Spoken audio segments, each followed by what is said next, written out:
Scat right from NiP Gaming. First things first, the last practice games, like the last days, weren't that good for you. Turned out you struggled a bit in the Fnatic Fragile League and the EMS1 groups. So the question is, how come the difference? Like in the Fnatic Fragile League you lost versus LDLC. In the EMS Groups 1 you struggled the first time in the first game, then beat Nexus 16-1. And then again struggled against Team X to lose it but still go through.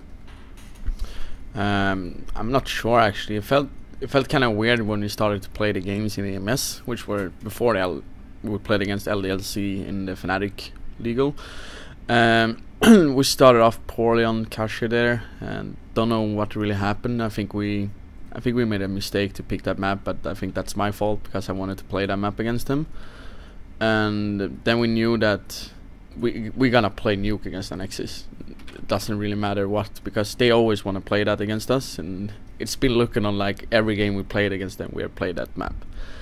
And we came up strong there, and we felt that now we were back in the game, we just need to win the last one, then we scored the spot.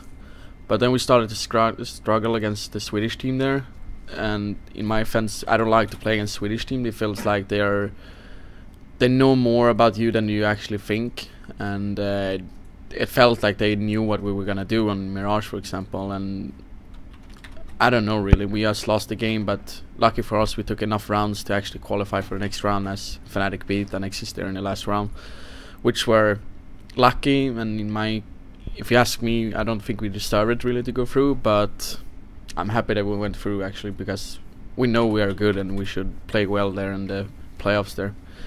And against LDLC, I don't know, we started badly. The train we should have won, I don't know what happened really there either. And it just felt like a really off day from us. I just hope that it will not be shown on DreamHack, for example, which is way more important for us.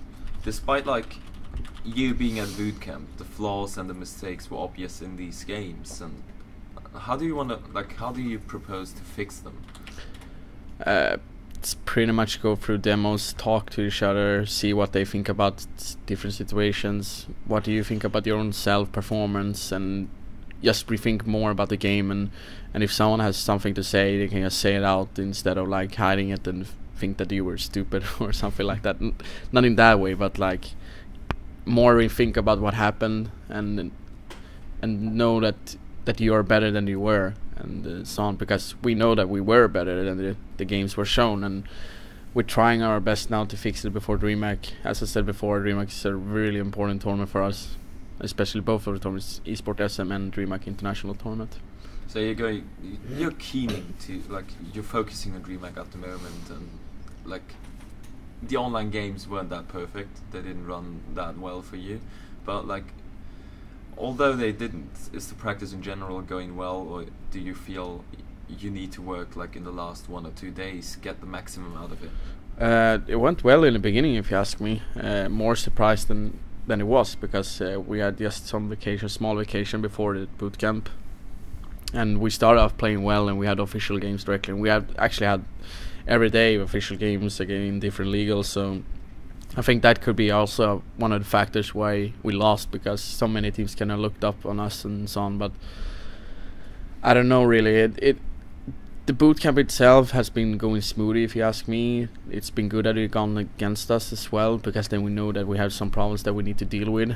And yeah, it's more about that actually. And I think it's good that we are playing bad that day, because then we know that we need to focus more and prepare well.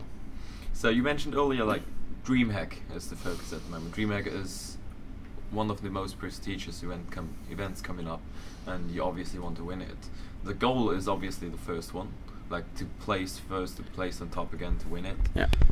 Will you actually be able to maintain that position? Will you live up to the expectations the viewers and the fans put to you?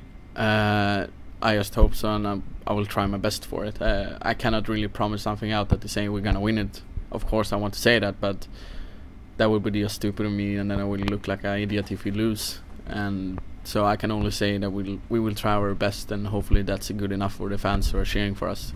They're like, the thing is, you can't really say it, you're right about that, but They're like the top contenders. Yeah. There's so many teams up there. Like LELC is boot camping alternatives as well.